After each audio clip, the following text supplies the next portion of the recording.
Son tiempos difíciles. Cuidado con el perro.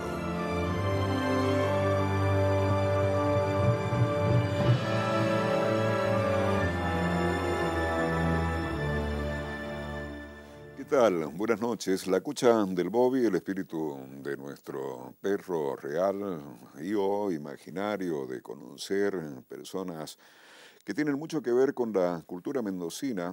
La cultura es todo, siempre lo decimos. En este caso, desde el andarivel artístico. Ella, la invitada de nuestra noche, es actriz, dramaturga, directora. Se llama Verónica Manzone y la recibimos con mucho gusto. ¿Cómo estás, Verónica? Muchas gracias por invitarme. Me río porque dijiste un montón de dramaturga, directora y actriz. No sé si me siento todo eso, pero sobre todo me siento actriz.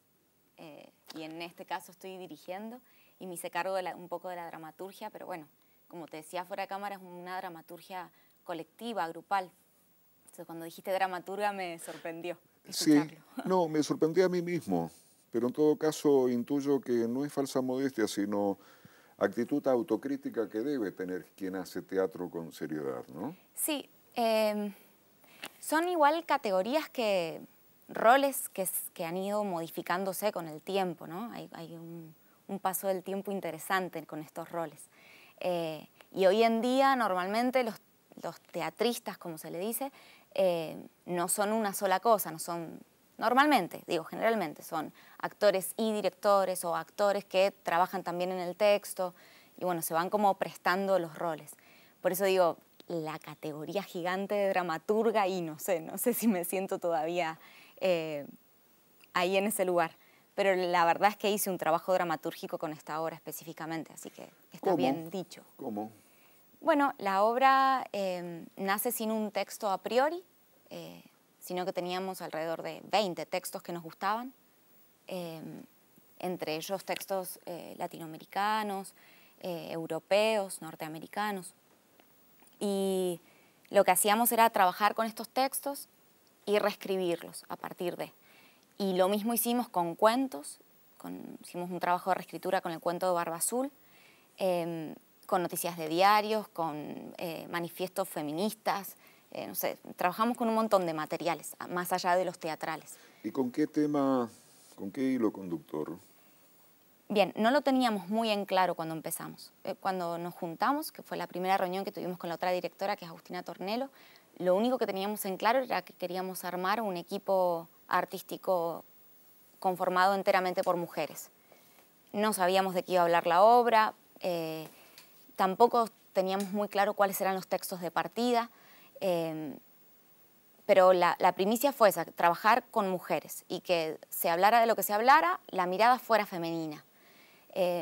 Y ahí, bueno, empezamos a trabajar con algunos textos que nos gustaban muchísimo, la primera vez que los leímos, nos gustó mucho el cuento Barba Azul, entonces seguimos trabajando a partir de ese cuento y empezamos a sentir que había cosas de la cotidianidad de cada una que se iban metiendo en los ensayos, relatos personales, como anécdotas y situaciones que ya, bueno, trascienden la anécdota, sino cuestiones mucho más profundas y más difíciles de afrontar, que nos dábamos cuenta que al relatarla ahí en el grupo, en el ensayo, la mayoría nos sentíamos identificadas.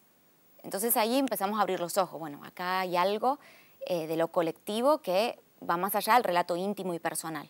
Entonces empezamos a trabajar sobre los relatos íntimos. Cómo volver íntimo, al revés, cómo volver colectivo lo íntimo, digamos, como un juego ahí de poder ponerle voz a ciertas situaciones.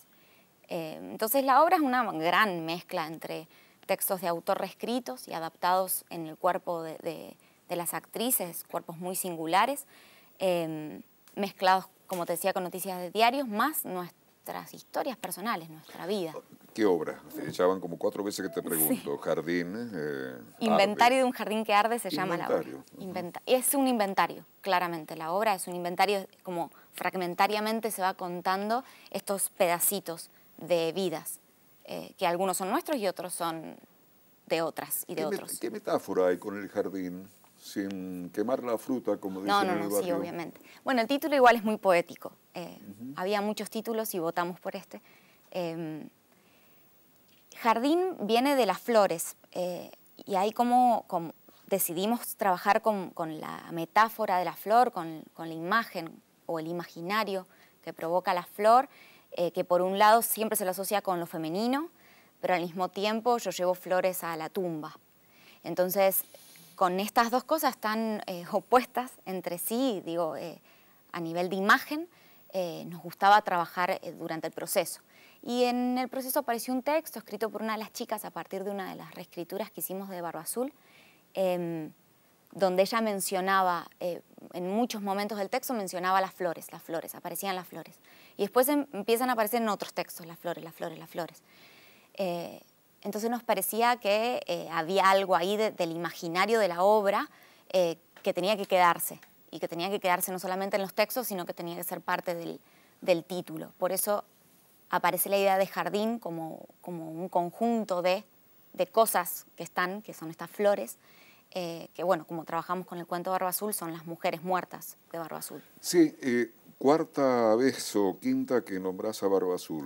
Sí. ¿Por qué tanto interés? Y resumí la trama, la simbología. Bueno, Barba Azul allí. se supone que es un cuento para niños, que es bastante terrorífico el cuento. Cuenta la historia de un señor con una barba muy grande y muy azul, que se casa con una muchacha que se llama Prímula, y se va de viaje, y al irse de viaje le entrega un manojo de llaves y le dice que puede abrir todas las puertas del castillo, un señor con mucha plata, solo que no puede usar una llavecita que es muy pequeña, que esa llave está prohibida para ella y que no puede utilizarla. Todo lo demás lo puede hacer. Entonces la mujer, que bueno, no lo digo yo, lo dice Lacan, está muy relacionada con la curiosidad, y ahí también hay una relación con Alicia en el País de las Maravillas.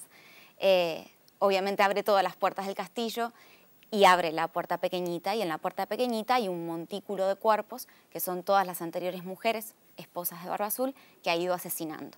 Entonces ella, frente al horror, se le cae la llave en un charco de sangre, la intenta limpiar y la llave no se limpia. Sigue goteando sangre, ¿no? Como esto que se descubre que ante los ojos de Prímula ya no puede ser velado, porque ya es una verdad. Entonces Barba Azul regresa, le pide la llave y se da cuenta que ha usado la llave.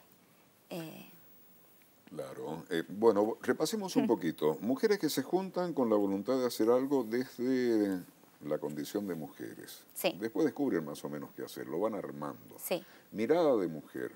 ¿Qué características tiene genéricamente la mirada de mujer? Uy, yo creo que son un montón.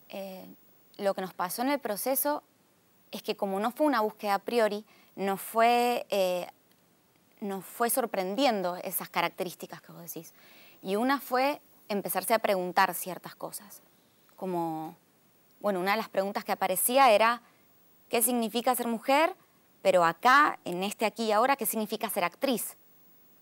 ¿Cómo hago yo para ponerle el cuerpo a esta historia? A Barba Azul, a los textos de Sarah Kane, a los textos de Angélica Lidl. Digo, ¿cómo hago yo como actriz para ponerle el cuerpo a esta ficción mientras que afuera hay chicas que se mueren? ¿Qué hacemos con el teatro en esta situación, digamos? ¿Qué puede hacer el teatro y qué no puede hacer el teatro? Y esa fue una pregunta muy importante que, cuando apareció en el proceso,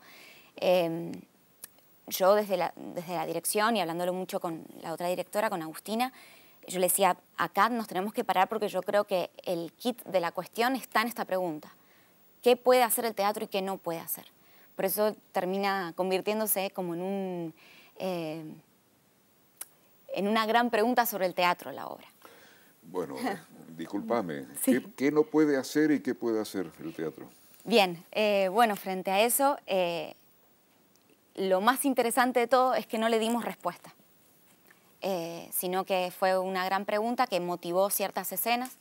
Bueno, no quiero contar la obra, pero hay un momento donde una de las actrices frena la actuación, frena la ficción teatral y le pregunta directamente al público, ¿cómo hacemos para seguir con esto? Yo no puedo jugar sobre estas cosas, no puedo ser actriz de este modo. Si esto es hacer teatro, yo no quiero hacer teatro. Entonces, no sé si hay una respuesta de qué es lo que puede y qué es lo que no. Yo creo que el teatro, sobre todo, tiene que plantear preguntas. Después, si el espectador las responde, ojalá que lo haga y cada respuesta va a ser diferente. Sí, es como que garpa más la respuesta, pero las preguntas son muy interesantes y Sí, inquietantes y dejan, sin hacerlo cobarde tampoco, por ahí hay que jugársela, ¿no? sí, hay Pero que jugársela. esa cosa que queda abierta y que involucra al espectador también. Sí, en la obra se involucra al espectador todo el tiempo, está muy interpelado el espectador. Pasa por un montón de emociones, es decir, la obra es emotiva y es dura, pero al mismo tiempo te reís, te enterneces, digamos, pasas por varios lugares. Pero creo, y va a depender de cada espectador, pero creo que lo que como, no sé, como objetivo nosotras, lo que nos queríamos que sucediera era que se hiciera preguntas sobre la mujer, sobre estas pequeñas historias personales, porque tampoco es que podemos decir la obra habla de la mujer, y no sé si habla de la mujer. Habla de estas 6 actrices y de pedacitos de nosotras dos como directoras y de algunas historias que nos han ido llegando.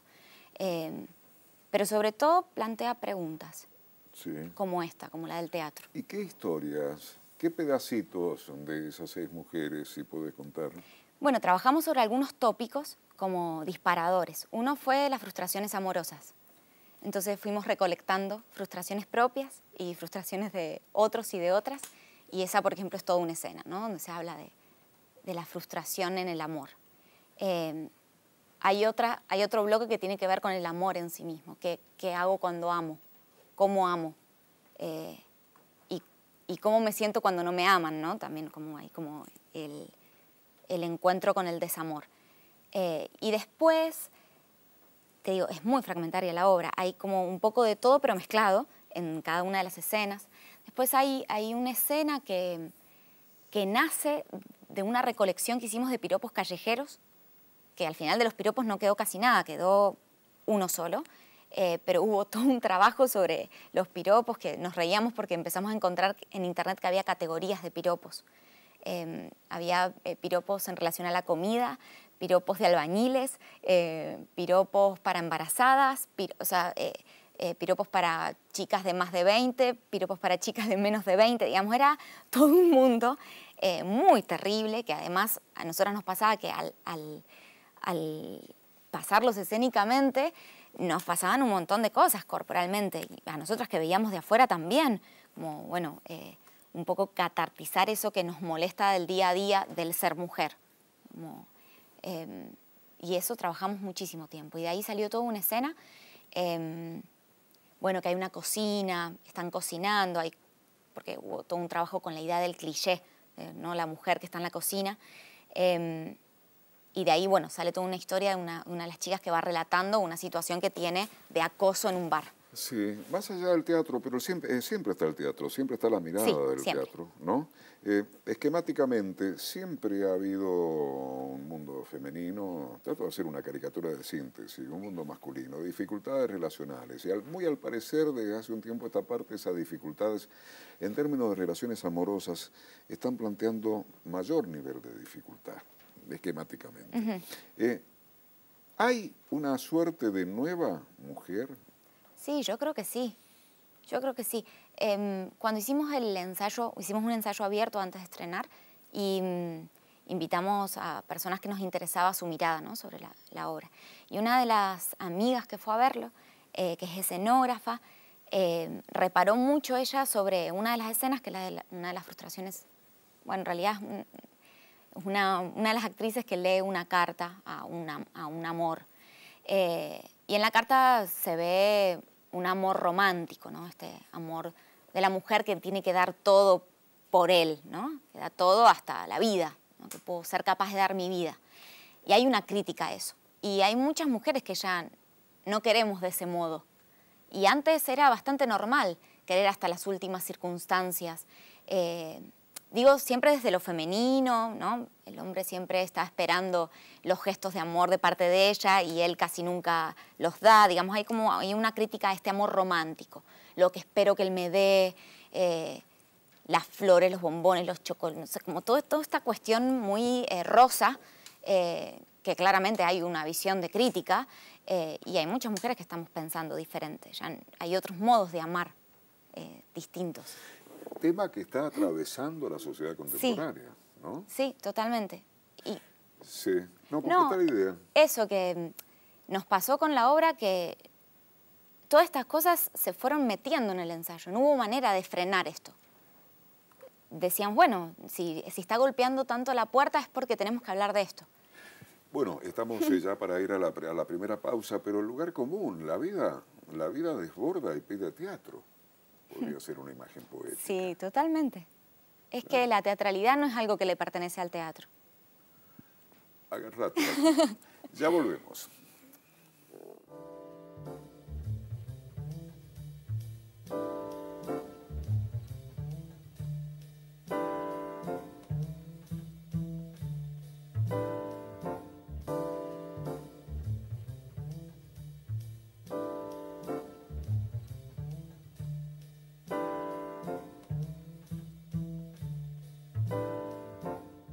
Bien, Verónica Manzoni esta noche con nosotros. ¿Y ese papelito? Ah, traje unos textos de la obra, que me los voy a robar porque yo no soy actriz de la obra, pero... Nos gustaría mucho que nos pusieras en situación, así, con más carnadura teatral. ¿Querés que te lea un pedazo del texto? Dale. Bueno, pensábamos qué traer y la verdad que era difícil elegir qué, porque es difícil sacarlo de contexto. Estaría re bueno que los espectadores vayan y lo escuchen en la misma función. Pero bueno, elegimos traer Lista de cosas para olvidar, que es una escena que a nosotras nos gusta mucho porque nos gusta el armado de esta escena, como fue. Cada una confeccionó una lista de cosas que quería olvidar. Y de esa lista, hubo 7 listas, 7, 8 listas, yo las meché y armé este texto final. Elegí algunas cositas de cada una. Bueno, si querés te la leo a la lista. Es una lista, Dale. no es un texto convencional. Hice una lista de cosas para olvidar. Voy a empezar el día olvidando cosas. Que hay que ir al súper todos los meses. Que las canciones que cantaba de niña ya no existen más. Que todo lo que comemos está contaminado. Que Trump ganó las elecciones y que Macri también. Que los riesgos de nacer mujer son ampliamente mayores a los de nacer hombre. Que nunca me animé a viajar sola y que el efecto invernadero es real. Que de chica me daba miedo un viejo que pasaba en bici. Que en el barrio de mi abuela nos persiguió un auto. Que a mi amiga la golpeó su novio y que muchos se hicieron los tontos. Que el teatro no le importa a nadie, pero que igual sigo haciendo teatro. Que quisiera haber sido bailarina, cirujana o rescatista. Que no puedo caminar tranquila de sola de noche porque me da miedo. Que me dijeron que las chicas lindas nunca son inteligentes y que las inteligentes nunca son lindas. Que un chico me manoseó en un boliche y que nadie me ayudó. Que no hay que vestirse de falda corta porque después una tiene la culpa. Que un tipo que no conozco me dijo putita. Que una vez quise tener el perro, la casa y el príncipe. Que otra vez dije cosas horribles de mujeres que ni conocía. Los animales que no pude salvar. La primera vez que tuve relaciones sexuales, mi primer noviazgo, las letras de reggaetón que me aprendí en la adolescencia, el sabor de la carne, las estrías en mi panza, el olor al zoológico, la prueba donde tenía que dibujar un triángulo y dibujé un cuadrilátero, las veces que me robaron, el hambre en las noches, el zumbido de los mosquitos, los dolores de útero, los sonidos de los pies que se arrastran, el día que mi mamá me dijo puta, el día que mi mamá me pegó y yo me defendí, el día de ayer y el día de hoy, el día que murió mi gato, el día que me quedé sin trabajo por primera vez, los días que no tuve para comer, la culpa frente a la comida, el día que escuché la canción que me escribiste, los días que me provocaba vómitos, el día que tuve ganas de morirme, que mi mamá me dijo te odio, el día que sentí que el mundo se me terminaba por un novio que me dejó, cuando me dijeron ponete contenta, lograste ser importante para alguien, cuando un traumatólogo me tocó el culo en la camilla, cuando me hice una ecografía transvaginal, cuando odié a mi mejor amiga por besarse con el chico que me gustaba en mi cumpleaños de 15, mi cumpleaños de 15. Mi abuelo borracho diciendo que hay que matar a los negros y a las minitas, cuando me dio un ataque de pánico, cuando engañé a un novio, que una vez vi a mis viejos cogiendo, cuando los ginecólogos me preguntan cuántas parejas sexuales he tenido hasta ahora. Mi mamá diciéndome que lloro por todo y yo llorando por todo. La frase de un novio, ¿a vos te gusta sufrir?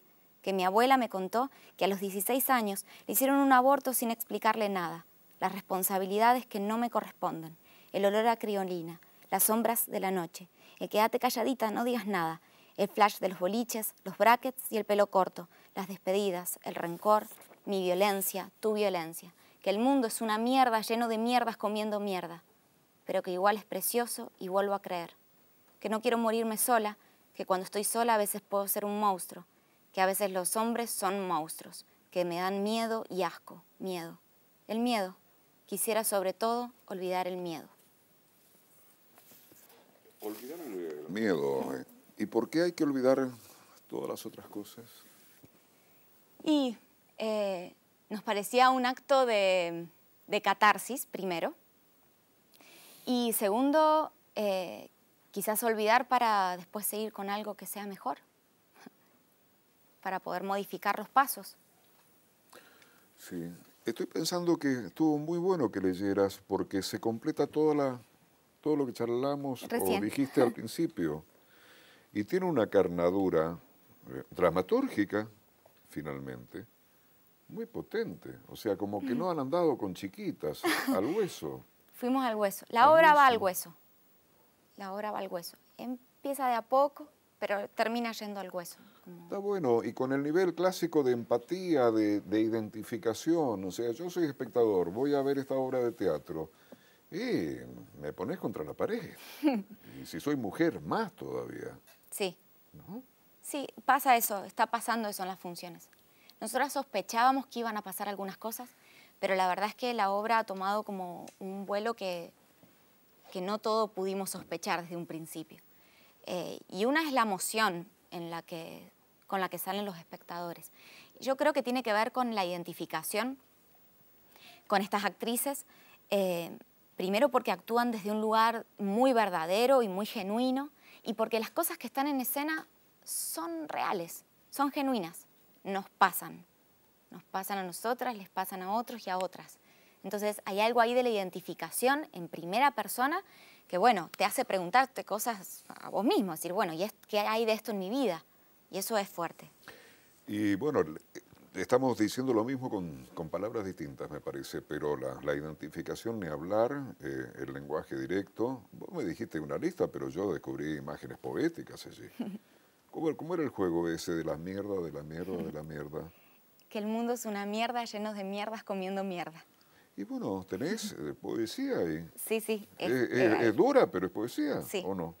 sí. Y ese fue uno de los otros objetivos que nos pusimos, que lo que íbamos a decir, cuando vimos que ya era demasiado fuerte todo lo que nos estaba pasando, tenía que ser con belleza. Lo poético es este lugar, ¿no? La belleza entendida desde ese lugar, ¿no? Como un mundo poético. Porque si no es muy difícil también ir al teatro a recibir todo el tiempo cachetadas, que están bien y que son necesarias, pero ¿de qué modo lo hacemos? Tiene que ser de un modo que el espectador también tenga ganas de escuchar y recibir las cachetadas. Claro, con arte. Exacto. Con arte. Y lo dijiste de algún modo, pero lo que percibo, me encantó que leyeras, porque toda la conversación, como decía recién, se ilustra, se potencia, y yo percibo autenticidad. O sea, Qué bueno. han tirado autenticidad ahí. Bueno, sí. De realidades individuales que uno saca la foto más ancha y son realidades colectivas. Sí, en gran totalmente. medida. Sí, es lo que iba pasando en las funciones. Dice, me sentí identificada en tal momento. Y si eso era súper íntimo de una de las chicas. Y mirá, 5 espectadoras me dijeron que les pasó exactamente lo mismo. Eso es muy fuerte. Sí. Eso es muy fuerte realmente, de vivir en las funciones. Sin hacerlo esquemático, ¿qué respuesta etaria del público? ¿Hay algún arco? No, yo pensé, y esto fue un prejuicio de antemano desde la dirección, que iba a ser una obra que iba a funcionar con pibas de nuestra edad. Dije, bueno, esta obra va a funcionar entre los 20 y los 35, 40, y no. Mira, una de las... de los diálogos más hermosos que tuve a la salida de la función fue con una señora de 70 casi, que era una de las abuelas de las chicas, que me dijo unas cosas increíbles, que había rememorado su adolescencia, que se había preguntado cosas de su presente, que no podía ponerle palabra a lo que le había pasado por el cuerpo. Estamos hablando de una señora que no sé cuántas veces ha ido al teatro, es un teatro no convencional este. No, pero pará, muy potente, maravilloso. Sí. Además, en una época en donde estaba mucho más acotada y calladita la boca. Sí, sí, Debe sí. haber sido muy fuerte para esa mujer. Sí, sí. Yo lo decía el otro día en una entrevista, creo que una de las cosas más contentas que me ponen de la obra es que de algún modo estamos catartizando, no solamente los espectadores hacen catarsis porque se identifican y bueno, lo que ya sabemos del teatro, sino que nosotras hemos hecho catarsis, de nosotras y de nuestras historias que venimos, no sé, de mi abuela, de mi bisabuela y de un montón de cosas que hemos traído al ensayo y que yo siento que lo hacemos arder en la función, que se quema y se sana, por lo tanto. Claro, aquello de los griegos, la catarsis, La catarsis, la la famosa purificación de las pasiones. Sí. Lo poco que me acuerdo de haber estudiado teatro. Bueno, vamos a vos de nuevo. ¿De dónde venís? ¿De dónde vengo? No nací acá, no soy mendocina, pero me siento muy mendocina. Hay días que me siento muy mendocina y hay días que no. Hoy me siento muy mendocina. Nací en Bahía Blanca, empecé teatro hace muchísimos años, era muy chiquita. En realidad yo le pedí a mi mamá que quería bailar, que me lleve a la escuela de danza. Y la escuela de danza de Bahía Blanca era muy complicada en la pedagogía, entonces mi mamá me llevó a un lugar que era mucho mejor. Me llevó a una escuela que se llama Escuela de Estética, que sigue funcionando, donde los niños tienen todas las artes en una misma escuela y las haces a la par de la escuela común y corriente. Entonces yo a la mañana iba a la escuela y a la tarde iba a la escuela de arte. Y ahí hice literatura, artes plásticas, música y teatro. Y después podés elegir, así que elegí teatro y artes plásticas también había elegido en esa época. Y después seguí la escuela de teatro específicamente, que se hace una formación básica para adolescentes. Y a los 17 años salí de la secundaria y me vine acá a estudiar teatro y terminé acá la facultad. ¿Viniste a Mendoza para estudiar Sí, teatro? Literalmente. Para estudiar teatro, sí. Cuando estaba terminando la escuela de teatro allá, yo ya sabía que quería seguir estudiando teatro en la universidad. Y en esa época, Buenos Aires, el IUNA estaba un poco convulsionado, entonces no tenían edificio propio. Buenos Aires era muy grande, yo era muy chica, entonces decidí entre Córdoba y Mendoza. Y leí ambos programas y me quedé con el programa de Mendoza y me vine. Bueno, acá. y con letra de nivel respetable. Sí. O sea, averiguaste a ver qué es lo bueno acá. Sí, ¿Dónde ahí voy? mi profe de teatro de ese momento me recomendó entre Córdoba y teatro. Me dijo, si tenés que elegir, me dice, yo elegiría Mendoza, entre Córdoba y Mendoza. Me dice, yo elegiría Mendoza. Y lo leí y me convenció mucho más el programa de Mendoza y me vine. Bueno, toda la carrera. Toda la carrera. ¿Qué título? Y soy profesora y licenciada en arte dramático. De la Universidad Nacional De la Universidad de Cuyo. Nacional de Cuyo, sí. Bien. Y encima estás yendo por más. ¿Cómo es la historia del doctorado de letras? Y bueno, y ahora estoy haciendo un doctorado en letras con tema en teatro. Estoy investigando dramaturgias mendocinas, escénicas, dramaturgias escénicas mendocinas, con una beca del CONICET. Y estoy terminando mi tercer año de doctorado. Dramaturgias escénicas mendocinas. Sí, son ¿Cuáles? esos textos teatrales que no se escriben a priori, sino que salen de la intervención entre director, autor y actor, o director y director, o actores y autor. Bueno, hay muchos modelos. Y ahí investigo un montón de casos de Mendoza. Ivana Catanese, el Manu García, Pablo Longo, Vanina Corazza, hay muchos más. Sacha. El Sacha, el Sacha, a él lo investigo como un antecedente de estas dramaturgias escénicas con la obra Hermanitos, que fue una producción que a mí me llegó al corazón cuando la vi. Y bueno, a partir de eso empiezo a investigar cómo a los años empiezan empiezan a aparecer muchos proyectos con estas mismas características. Y además investigo muchos procesos de Cajamarca Teatro, que ha hecho muchas producciones con dramaturgia escénica. ¿Y por qué seguiste estudiando? ¿Por qué? ¿Apetencia, amor por el conocimiento, inquietud, no te puedes quedar quieta? Te Un pregunto poco de como en el todo, me barrio. parece. Me gusta mucho estudiar, muchísimo. Siempre me he sentido muy dividida entre ser actriz y quizás, bueno, ahora esto de ser investigadora teatral. hasta que me asumí como tal, soy las dos cosas. Soy esas dos cosas y soy esas dos cosas juntas, porque cuando estoy estudiando no dejo de lado la práctica y cuando estoy haciendo una práctica teatral está ahí también mi cerebrito Sí. de ñoña. Nombraste a autores jóvenes, ¿no? En esta investigación de dramaturgia escénica, ¿no has ido más para atrás en el tiempo? No, tomo al Flaco Suárez como un antecedente por haber hecho creación colectiva en Mendoza, pero los autores que tomo, la mayoría son de una franja etaria desde los 28 hasta los 40, 45 años.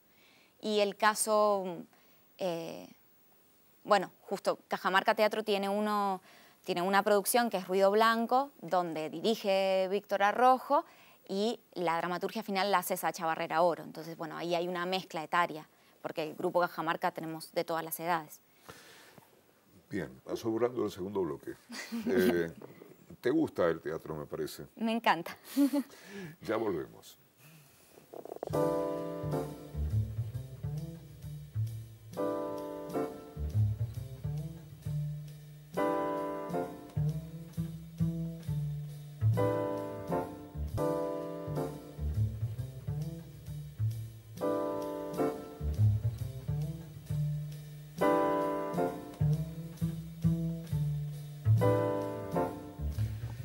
Bien, Verónica Manzone, esta noche, hablando de teatro.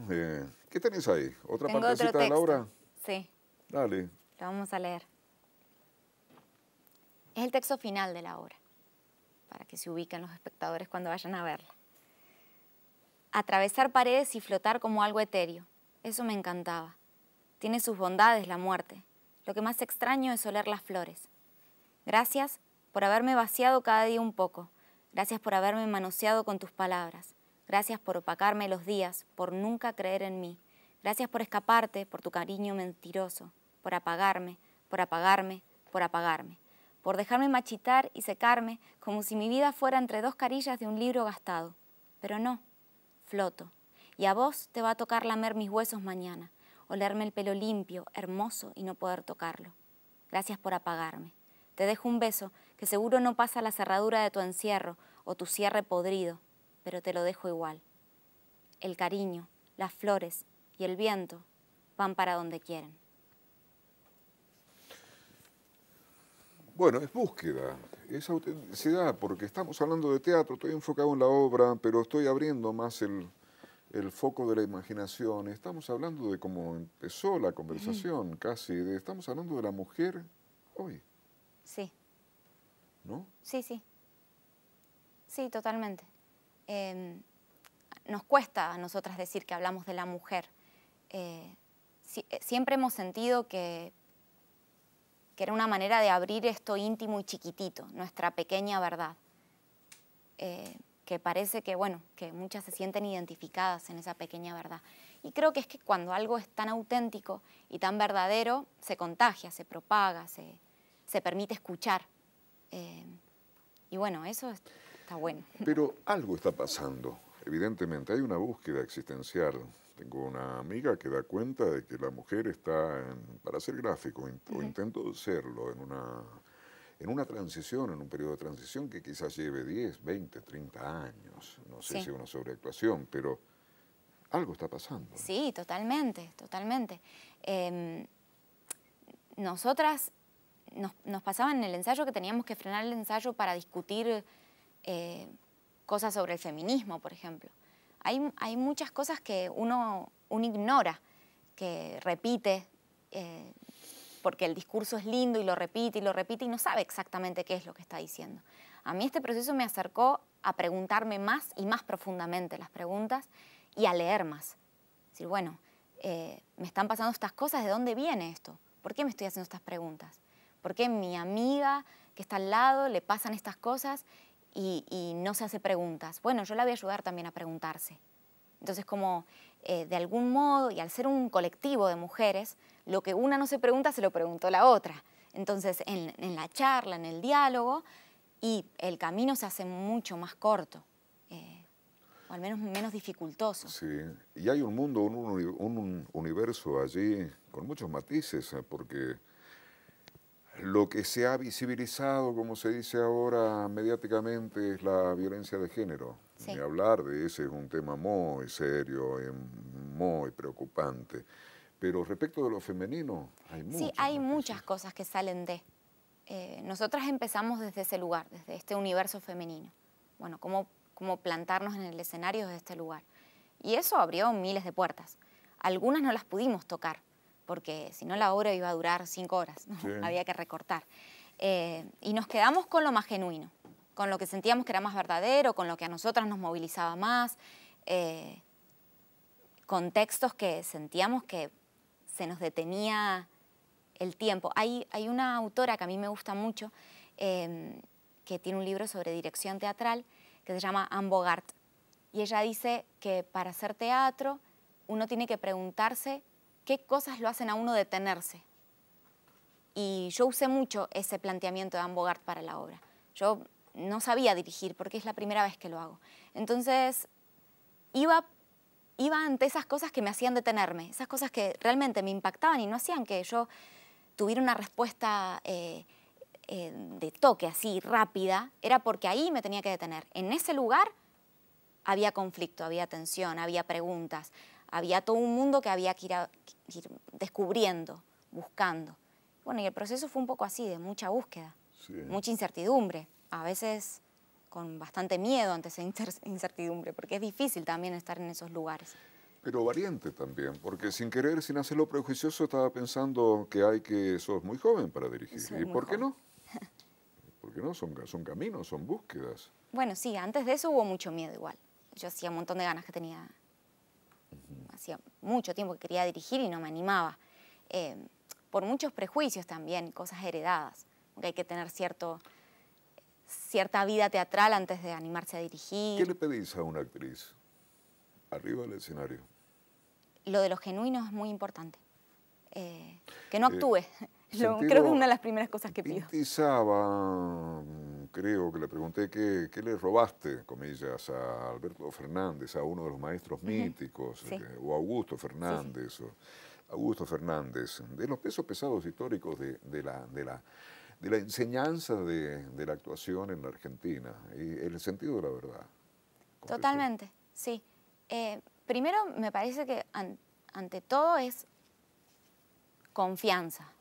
Se le pide que el actor esté ahí y confíe en sus compañeros, en su propio cuerpo y en el director que está afuera, la directora que la está mirando. Y una predisposición de ese cuerpo. Si ese cuerpo está ahí, pero está pensando en el afuera, en las cosas que tiene que hacer, en que le duele la panza, en un montón de cosas que le pueden pasar a un cuerpo, y no está del todo presente. Entonces, lo que hay que pedirle es que esté presente, en el ensayo y en la función sobre todo, bueno, ni hablar de las funciones. Y es muy difícil estar presente. Es muy difícil, porque el mundo real y cotidiano te pide todo el tiempo que estés afuera.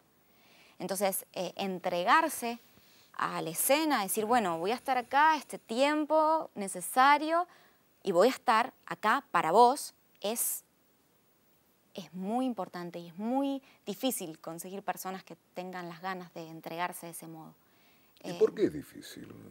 Con yo creo, estudios sistemáticos de teatro, porque por ahí son herramientas técnicas las que necesita uno. pero a veces se necesita un poquito más que la técnica, a veces hay que trascender la técnica. Uno puede tener un montón de estudios. A mí misma, como actriz, me pasaba con el pánico, que había una escena que yo no la podía resolver. Decía, pucha, hace un montón de años que actúo. Estoy en el Cajamarca hace años y no me sale la escena. No me sale, no me sale, no me sale. Y había algo de mí que estaba trabado. Había un bloqueo de Verónica como persona que no podía decir esos textos. Y bueno, trabajé en desbloquear eso. O sea, más allá de la técnica, hay un ser humano que está sosteniendo la técnica. Y que ese ser humano tiene que tener ganas de ponerle el cuerpo a ciertos textos, ciertas acciones que te pide el teatro. Y si no hay un deseo por mucha técnica que tengas, Sí. la obra no va a estar viva. Y ver una obra que está muerta es algo muy aburrido de ver. Y casi que peor todavía con buenos actores que están tirando letra nada más. Sí, pasa. Pero que vos percibís que no le están poniendo el cuerpo. Pasa como con decís teatros vos. muy profesionales, con mucho entrenamiento, que a mí como espectadora no me convocan, porque falta verdad. Y la técnica es hermosa, pero me falta verdad. Y y bueno, es un tema eso en el teatro, la verdad en el teatro, porque se supone que el teatro es ficción. Claro. Pero pasa ahí para el espectador por Sí, pero única hay un vez, juego de entonces palabras, sí, no, totalmente. no tiene tanto vuelo la definición, pero es bonita. Tiene una poesía de barrio simple. El teatro Totalmente. es una mentira que dice la verdad. Sí, Es sí, sí, bonito sí. eso, está bueno. Sí, yo creo en esa construcción poética. O como decíamos más temprano, de clavar el puñal lo más hondo que se pueda, ir al hueso. Sí, Bueno, tenemos una dramaturgia, tenemos actrices, hay una función, viene el público y vamos al hueso, en lo que más podamos, ¿no? sí. Al menos es el teatro que a mí me gusta. Hay otro tipo de teatro que es maravilloso, que digo, qué bonito, pero no es el que más disfruto. Yo el que disfruto es el que va al hueso, con construcción poética, con todo que sea una piña poética al mismo tiempo y estética, pero que vaya al hueso, que lo que esté pasando de verdad y que yo diga, bueno, menos mal que no me perdí esto, menos mal que no me quedé en mi casa o no me fui a ver otra obra o no me fui al cine. Sí, sí, sí. Ser parte de ese acontecimiento que pasa ahí por única vez y yo estoy siendo parte. Ayúdame con algo, porque Mendoza tiene ya no mitos, sino realidades concretas. El Flaco Suárez, Gladys Ravalle, Víctor Arrojo, Guillermo Troncoso, Pinti Saba, Walter Neira, que lamentablemente ha dejado de estar en las tablas y en la acción teatral. Pero hay toda una generación más joven Sí, que se ha sumado, que viene, que tiene mucho que ver quizás en la escuela, la facultad acá, la de la Universidad Nacional de Cuyo, formación sistemática, pero hay un oxígeno, hay mucha gente. hay mucho teatro hoy. Hoy yo no puedo en el año ver todas las obras que hay en Mendoza. El año pasado me quedé sin ver 2 o 3 que tenía ganas de ir y no pude ir. Hay mucho teatro, hay mucha gente haciendo y pensando el teatro. No solamente haciendo, hacer, sino deteniéndose y pensando el teatro, que eso es buenísimo que esté pasando. Porque si nos pensamos a nosotros mismos y eso se edita y salen libros, empezamos a decir, bueno, Mendoza existe como provincia y existe como una provincia que produce teatro y un muy buen teatro, de muy buena calidad. Entonces me parece que es un momento muy interesante del teatro mendocino. Yo creo que tienen que ver acá algunas generaciones que ya no son tan nuevas, pero bueno, son de las nuevas generaciones que están pechando para que esto sea así. Por ejemplo, lo que han hecho los chicos con cortodramas es muy importante, no solamente porque han involucrado a otros teatristas que no se animaban a dirigir o a escribir, sino porque generaron lugares de formación. Y en ese sentido la facultad también tiene mucho que ver con este lugar de la formación. Hace unos años Víctor Arrojo organizó la Escuela de Directores en conjunto con el INT y con la facultad y fue maravilloso. Tuve 3 días seguidos hablando con García Huevi, que lo admiraba un montón y de pronto lo tenía ahí en un aula dándome entrevistas a mí. Esto es buenísimo que suceda. Entonces sí, es un momento donde hay muchas maneras de formarse, que no es solamente la facultad, hay otras maneras de formarse por fuera de la facultad, que eso también es viable y es muy bueno que esté sucediendo. No sé, se me ocurre ahora el Manu García que da sus clases de teatro, de actuación, es específicamente de actuación. El Flaco Suárez sigue dando clases, digamos, hay como toda una... está en un muy buen momento el campo teatral, al menos es mi sensación desde adentro. Ojalá que así sea hacia afuera también. Sí. Y bueno, proyectos, pregunta convencional si la hay, para ¿qué hay más adelante? Más adelante, recibirme del doctorado. Así que creo que el año que viene ya no voy a iniciar ningún proceso ni como actriz ni como directora, pero estoy con funciones del Pánico y de esta obra, obviamente, de Inventario. Decinos algo, hay muy buena letra crítica respecto del Pánico. Contanos algo de la El pasadita. Pánico es muy divertida, el Pánico. Es una obra muy divertida. Yo la paso muy bien porque tengo compañeros maravillosos. Y si no la pasas bien arriba del escenario, igualmente la pasas bien porque es imposible que la pases mal con Alicia Casares haciéndote chistes detrás de bambalinas. Y el elenco es maravilloso. Hay de todos los gustos y se ha armado un grupo realmente muy potente a nivel de actuación. es un texto muy difícil de actuar y, bueno, Víctor consiguió muy buenos actores para llevarlo a cabo. Sí, pero ¿qué tiene él como director? ¿El Víctor? El Víctor es un obsesivo total dirigiendo. Es un Sí, pensante. sí. Un Él está intelectual. pensando y al mismo tiempo te está dirigiendo y termina el ensayo y te hace una pregunta sobre teoría teatral. Y eso es algo muy propio del Cajamarca, que yo lo voy a agradecer toda la vida porque de alguna manera me formó desde ese lugar. Estoy haciendo teatro y al mismo tiempo lo estoy pensando. Estoy pensando por qué esto lo estoy haciendo de este modo y no de otro. Y el Víctor tiene mucho de eso. ¿A qué hora dan Tinelli en la televisión? No tengo idea. Yo tampoco. Un gustazo haberte recibido. Muchas gracias por invitarme. No, muchísimas gracias. Seguí yendo al hueso, Bueno, lo voy a intentar. con todo. Verónica Manzone está, lo dije bien, ¿no? Sí. Esta noche en Cuidado con el Perro. Hay mucha gente en Mendoza con mucho talento y nosotros como público tenemos nuestra responsabilidad. Cuidado con el perro.